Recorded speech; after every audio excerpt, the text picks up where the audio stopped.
Well, good morning. Welcome back to our evaluation overview class. And as we move forward with looking at some detailed information related to the models that we just briefly touched on last week, I want to focus this morning on the program development models that are maybe not true evaluation models, but that include evaluation. And then next week, we'll dive a little deeper into the true evaluation models. They go hand in hand, and hopefully as we cover some of this and we talk through this, you'll begin to see where they fit together. So let's talk about some basic concepts related to program development before we move in to the models. First and foremost, and I can assure you, you will see this definition more than once this semester, and it's something that you definitely need to understand what a program is. A program is never a single activity. Okay, I think you saw that on the last quiz. It's a comprehensive set of activities, events, and experiences that lead to intended results. And we'll dive deeply into why that's important as we talk about evaluation methods and models, and as we look at some of these models this morning. So, regardless of which program development model that interests you or that you relate the best to, and it really doesn't matter, there's different ones out there, they're all effective. They all basically have these three phases or components. Number one, they have the phase that includes planning. They have the phase where the program is being implemented, so the design and implementation phase. And then they have a phase where it's being evaluated and reported, and formally evaluated and reported. And we'll go a little deeper into that and what that looks like with each of these models. To begin with, why would we want to plan rather than just jump in and do something? Why would we want to build a plan? Well, that doesn't just go for educational programming. It goes for anything that we're going to do that is in depth that we want to do well. If you fail to plan, you plan to fail, right? That's the old saying. So I think that's very true. And it's, why we want to plan is we want to make sure that we're meeting the needs of people. So in an educational program, we have to understand what people need, what their expectations are, what would be relevant to them. Okay, so it's really important that we understand that. It builds a blueprint or a roadmap for success. If we don't have, you might have some success if you don't plan, but it would be luck. If we want to have consistent success in planning or in programming, then we're going to have a plan that we follow along that helps us move down that. It's our roadmap, so it keeps us on the right path and in the right lane going forward.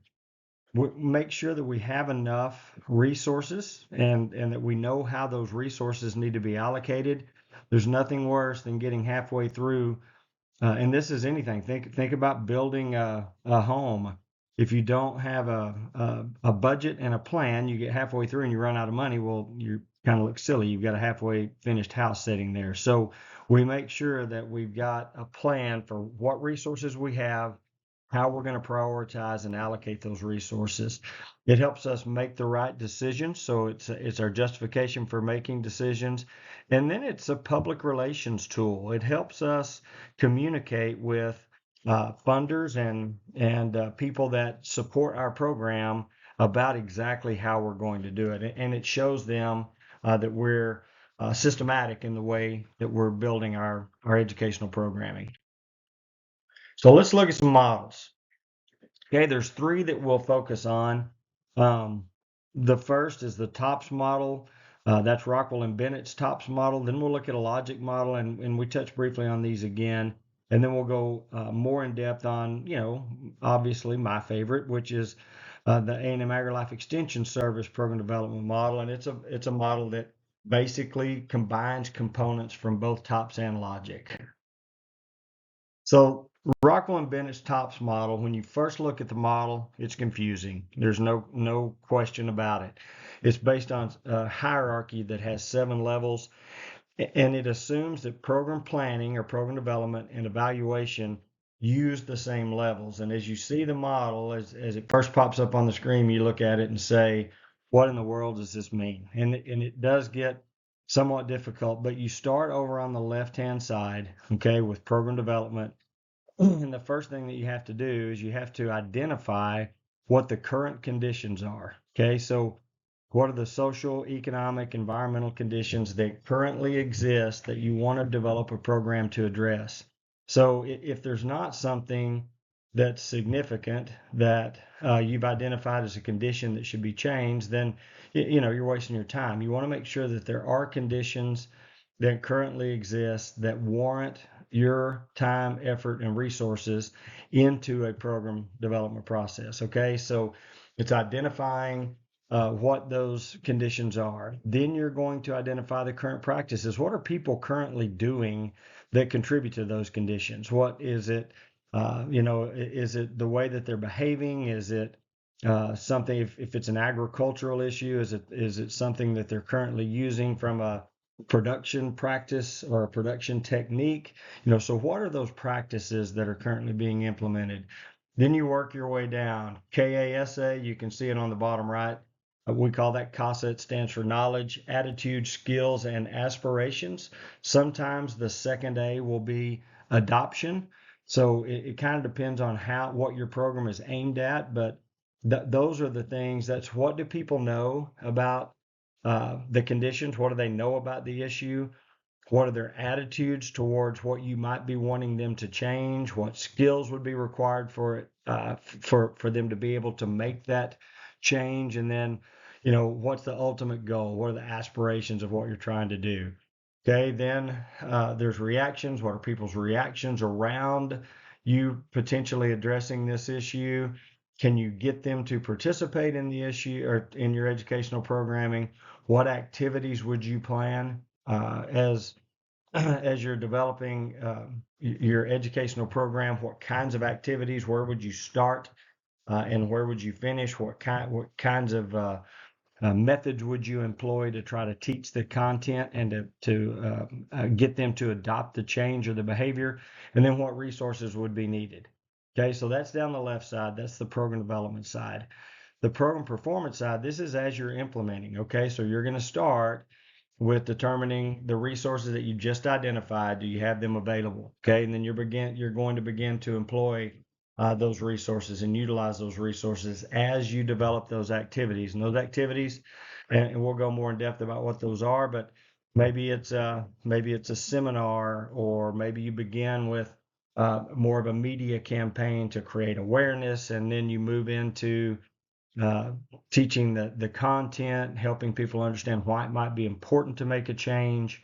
Then you start teaching the methods that would be required for them to make that change and how they could implement it. So you're going to move from knowledge through attitudes into what skills they might need, and then ultimately you're going to get them to adopt and to make that change. So those are the way that you would implement the activities. You're going to measure their participation and their reactions. Those kind of go together. So are people coming? Are you having participation in your program? Are people satisfied with what you're teaching? Do they think it's appropriate? Do they think it's accurate? Is it something that they're grasping? Are they understanding the content? So I want you to think about that as evaluation mid-program. So we had evaluation early when we're planning, when we're identifying the conditions, and we're making sure that we understand what the needs of people are. That's evaluation. When we get here and we're measuring their participation and their reactions, that's evaluation. So we're early on in the process, but if something's not working, we have time to make a change before we get to the end, right? Then we begin to measure their CASA, their knowledge, attitude, skills, and aspirations. And those go in order. So measuring knowledge could happen after one event. Okay, you could have one event where you teach the subject matter, the basic subject matter, and you could measure, do they have an increase in knowledge? But to change someone's attitude or skills, that's going to be further into the program. So it's going to be after that you've had several interactions with them before you measure that. So evaluation is happening constantly as you go through this process.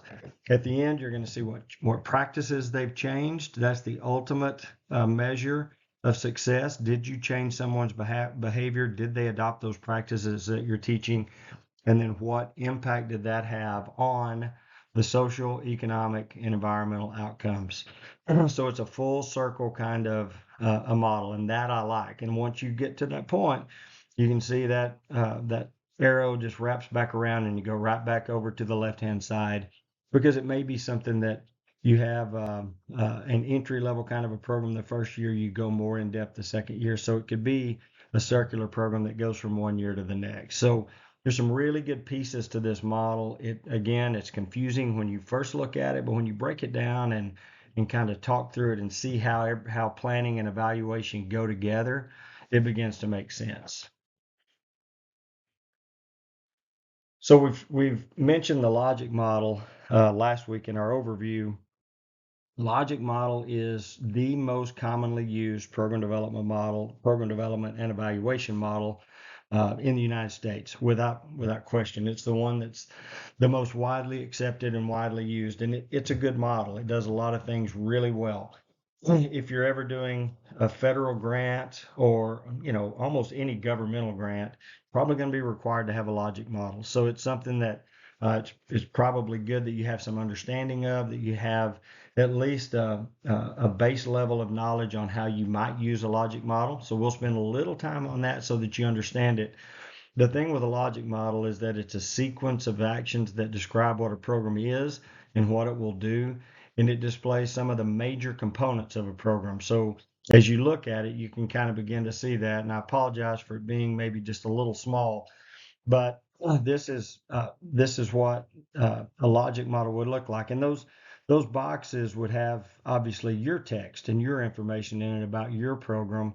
But on the far left, you're going to describe what the situation is. Think about it and compare it to the TOPS model.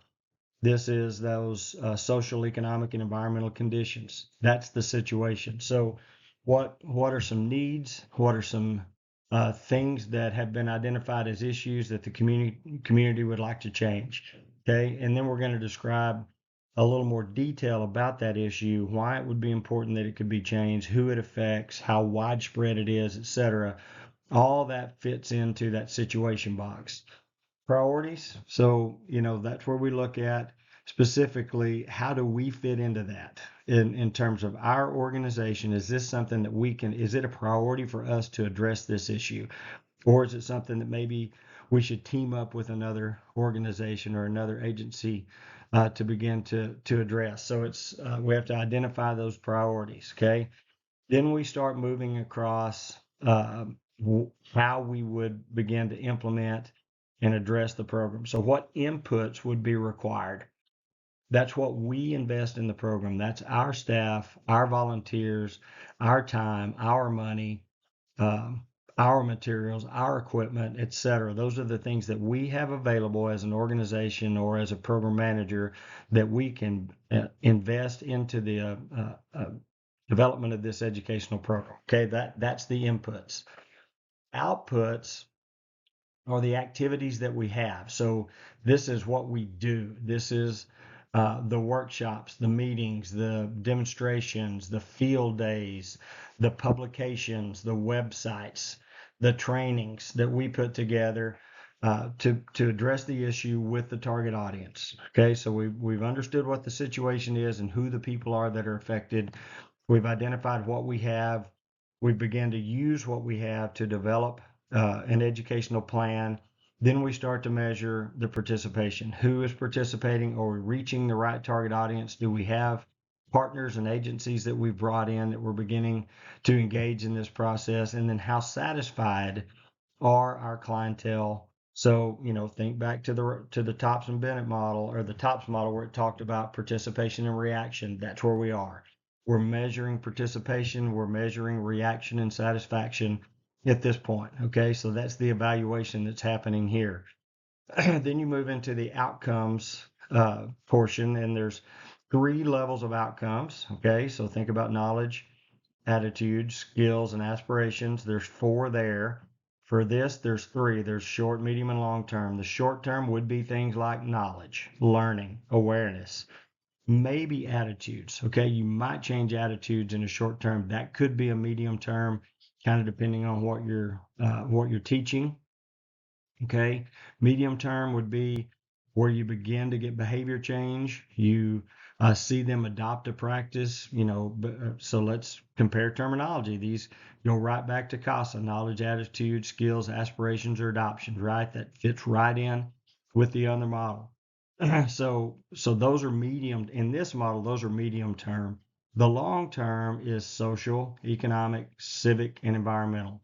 So they add a C in there, which is civic, instead of just social, economic, and environmental. But you can begin to see a lot of parallel between TOPS model and a logic model, and those are the things that we're measuring.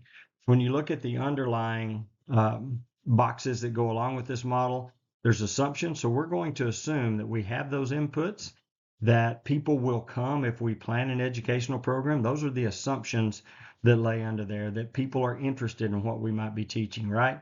The external factors that underlie the outcomes, those would be things like, think about what happened in 2020. There were a lot of really good plans that got derailed in 2020 by a little thing called COVID.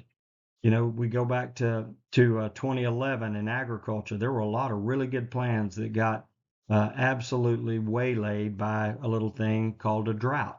So there are all sorts of external factors that can implement what the outcome and the success of a program might be, and we have to think about those.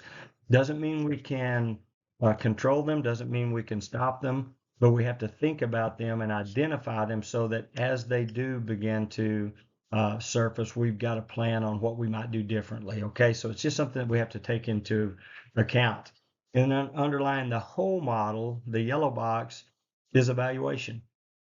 So it's saying that, from the beginning, when we're identifying the situation and the needs, that's evaluation.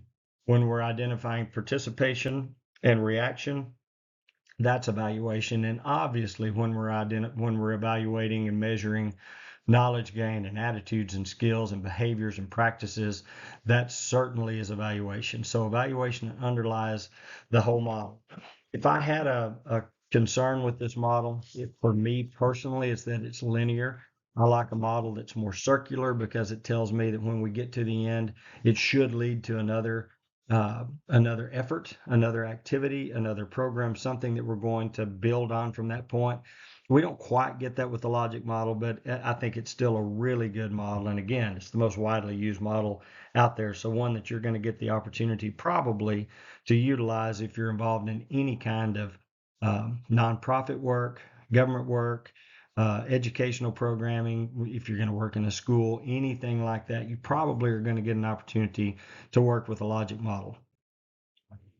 Okay, our extension program development model, again, I mentioned it earlier, it's kind of a hybrid of the TOPS and the logic models. It takes into account the same assumptions of many of those other models.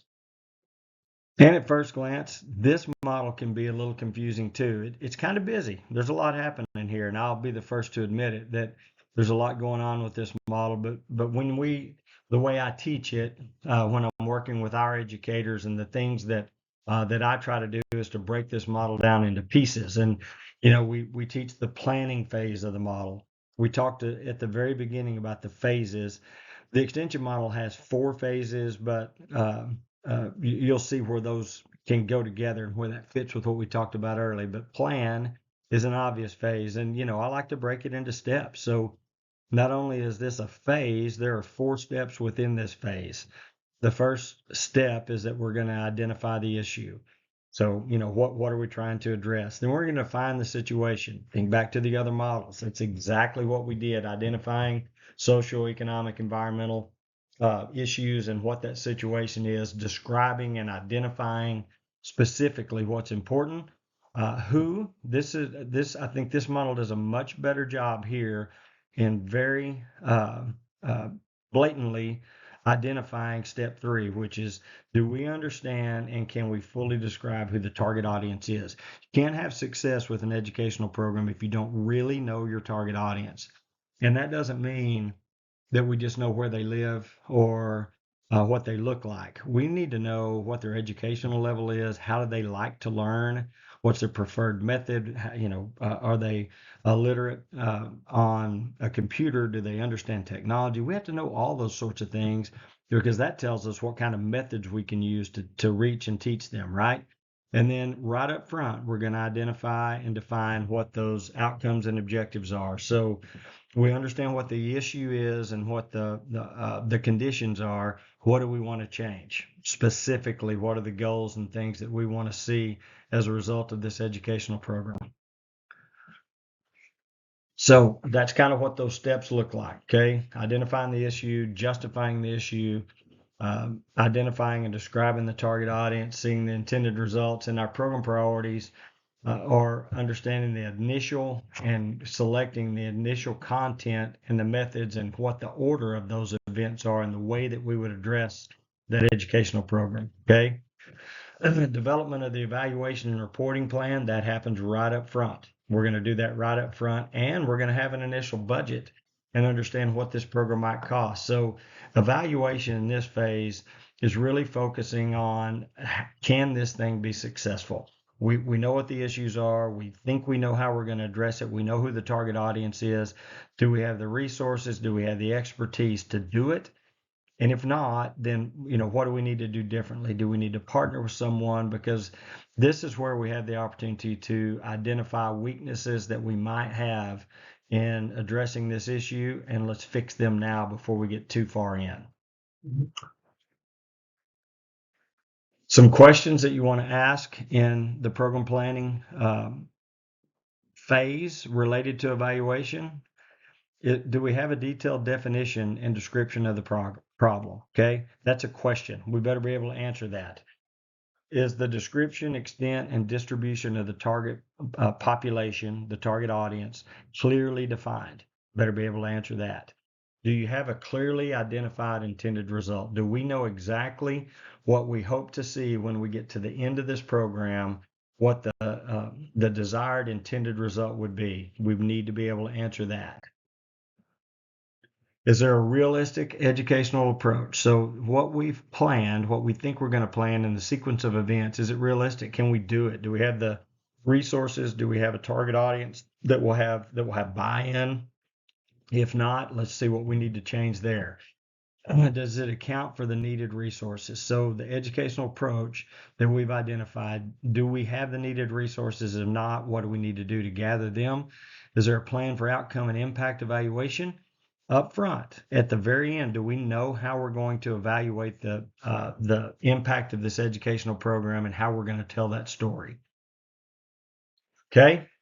The design phase, oftentimes this is a phase that's pretty short and pretty simple, simply because many times there is a curriculum that already exists that we can just go and adopt or go and use pieces and parts of a curriculum. We might not have to do an entire educational design. So if it's an issue that there has not been a lot of work in, yeah, you may have to do the educational design. So that's where you identify and develop the content and develop the activities and the lesson plans for delivery. So if you've got a ready-made curriculum, this step is pretty simple. If not, it's going to take you some time and some work.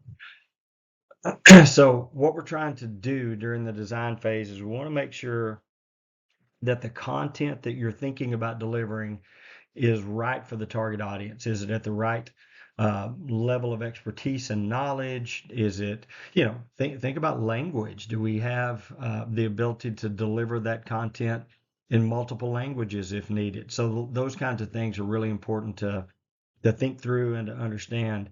Do we have a variety of methods for different learning styles? And we're not going to spend a whole lot of time in this class talking about learning styles, but you need to know that there are 3 very distinct learning styles that people have, and there are, regardless of the size of target audience, you can almost always be guaranteed that there will be some of each represented in your class or in your audience. And in any class that I teach, this is what we find. So you'll have people that do really well as auditory learners. They can sit and listen and, maybe take a few notes, but they can sit and listen and learn content. Okay. There are others that need to see. Okay. So they're visual learners. So they like to watch videos. They like to see someone demonstrate ways that things are being taught. Think about what we do here we're hitting audio and visual, auditory and visual learners fairly well, because visual learners can look at a slide, read the content. They're still hearing the audio that's happening behind, the auditory message is happening behind, but they're probably getting more from reading than they are from listening to me. The third one, that's usually the largest group, is kinesthetic learners, and those are learners that like to be hands-on and learn by doing. I will tell you that in this kind of a delivery method, it's almost impossible to really engage kinesthetic learners. So kinesthetic learners have to adapt, and that's what we see in an online format, is that kinesthetic learners will be taking notes, they'll be doing something that's engaging their hands, so that they're making the connection with the content because they've had to adapt and learn to do that. So think about the learning styles, and do you have a variety of methods that would appeal to the learning styles? Do you have someone that's from the target audience that's helping you plan so that you know what you're teaching is relevant? So do you have a planning group or some volunteers that are engaged in helping you plan and deliver the educational event, so that we make sure that we're relevant, that we're representing the target audience? Okay. Implementation, phase 3. This is every program manager's favorite part. This is the part where we do what we like. Most of us that do this for a living are teachers at heart. We love to interact with students and clientele. We love to deliver the content. So there's 2 steps here: delivering the content through appropriate delivery methods, and measuring customer satisfaction and program participation. Again, if you think back to the other models, very, very clearly identified participation and reactions, right? That's what we're measuring here in step 8. So some of the questions that we want to ask here is, is the program reaching the target audience? You may have a program that you've started that you did a great job early, and you identified who the target audience was. The reason you identified that target audience is those are the individuals that most need the program, most need the information. You could be having your educational program, and you're having the events, and people are showing up to the events, and you look out and you've got a good crowd of people in the room, but are they the right people?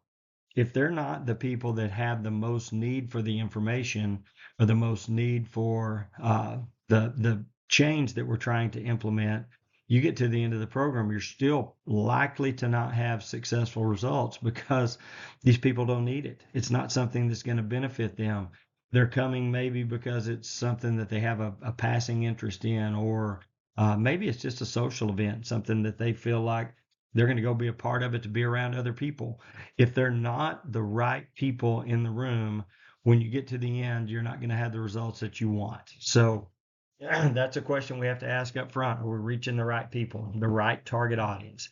Is our program delivery consistent with what we designed? So, we said in the beginning, these were the events we were going to have. This is how we were going to teach this information.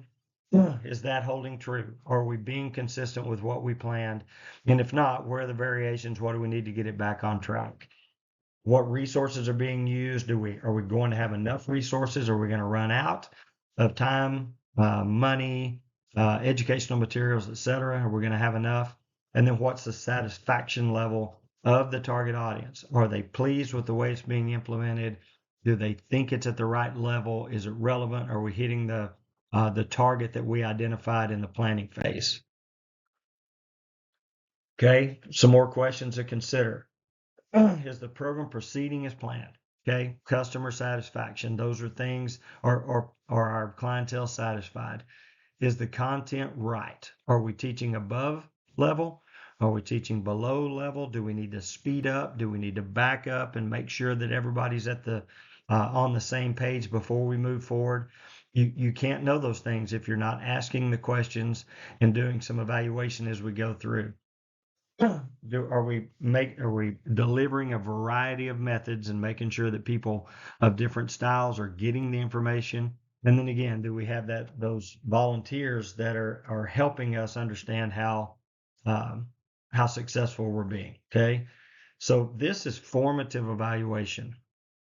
There's 2 types: formative and summative. What we're doing here is formative evaluation. What that means is as the program is forming, we're asking these questions. Okay. We don't wait until we get to the end. If this is a 12-month program, we started it in January, we're not waiting until December to ask these kinds of questions. We're asking these things in March. And if there's things that we can tweak to make the program more effective, we've got plenty of time to do that. We can tweak and we can change before we move on. So that's what formative evaluation is all about. We'll look at summative evaluation shortly. Okay. The fourth phase is measure.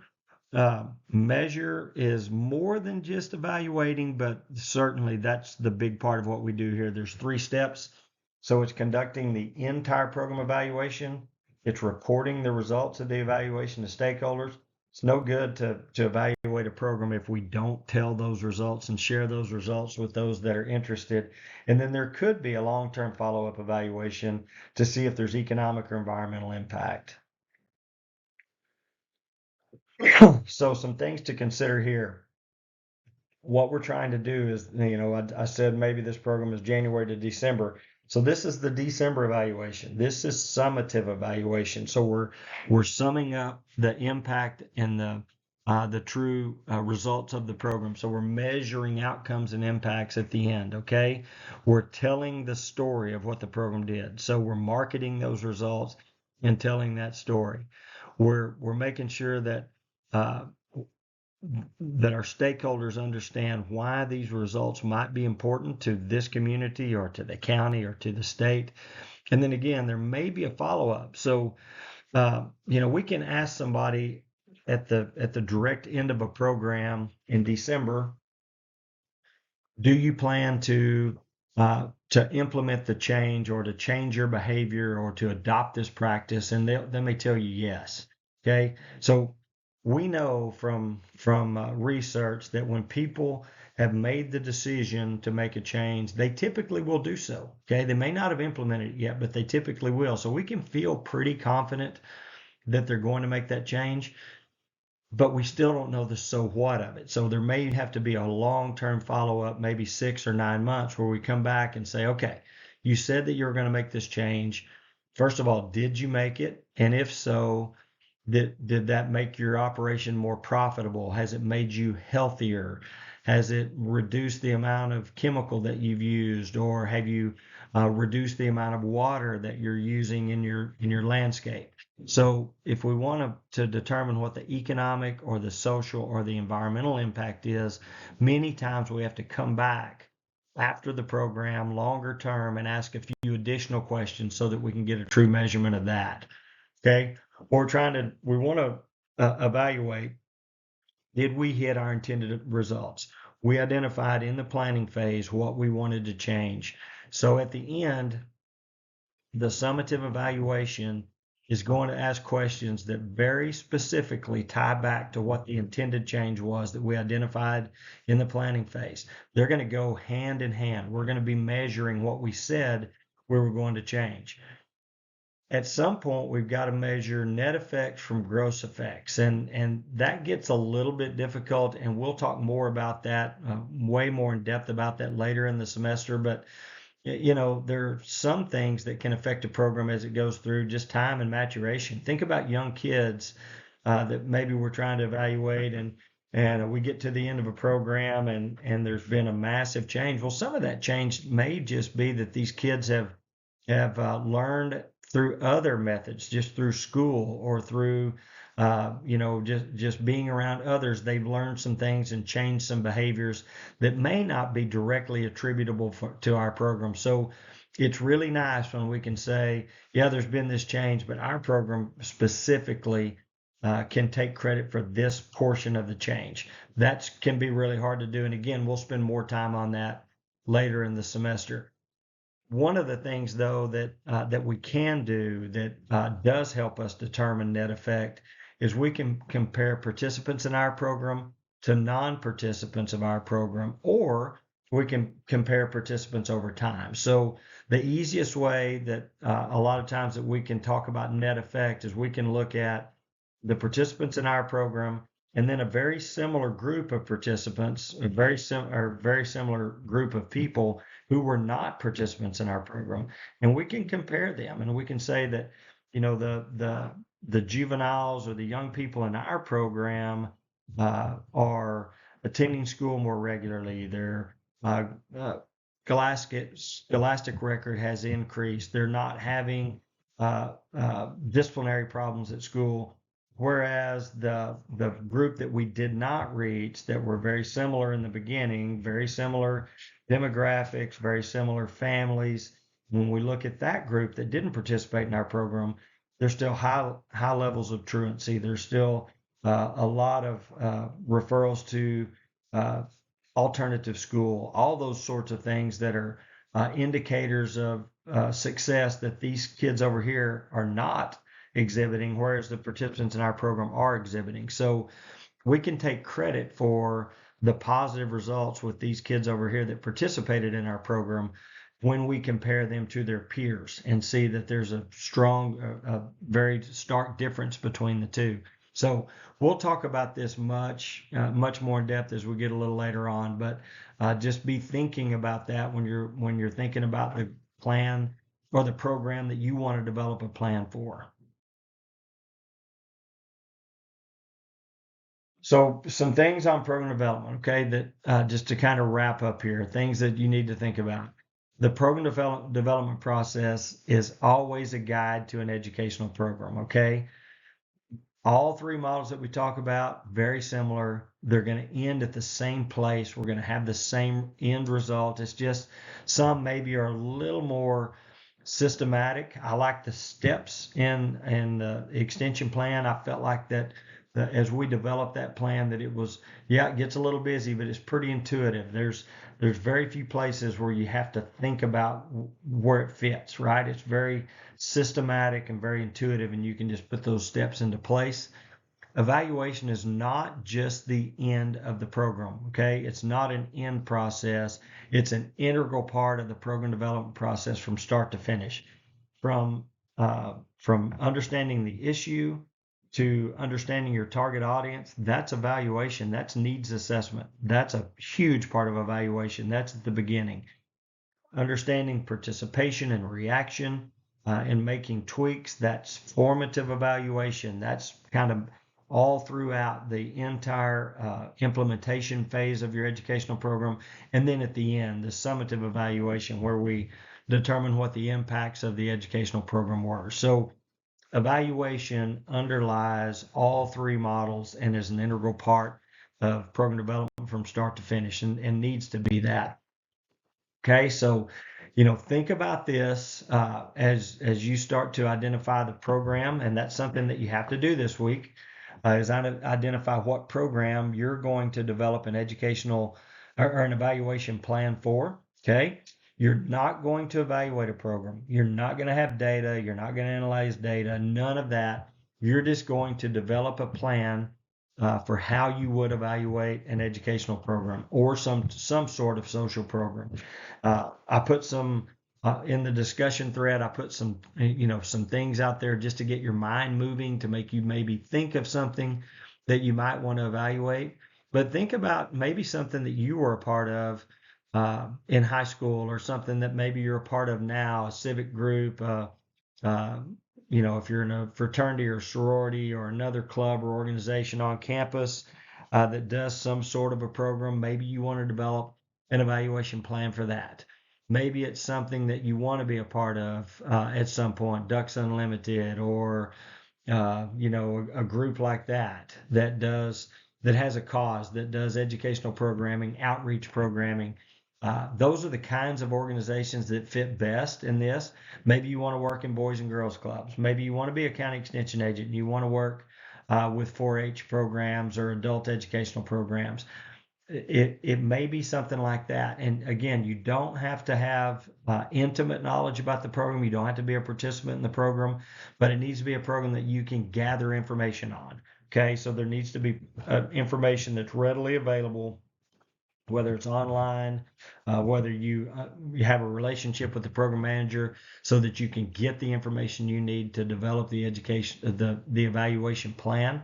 So be thinking about that this week. You've got to post your idea for what program you want to develop a plan for in that discussion thread no later than Sunday, and then I'll provide you feedback, and the feedback may be really good. That's a good one. Let's move forward with that.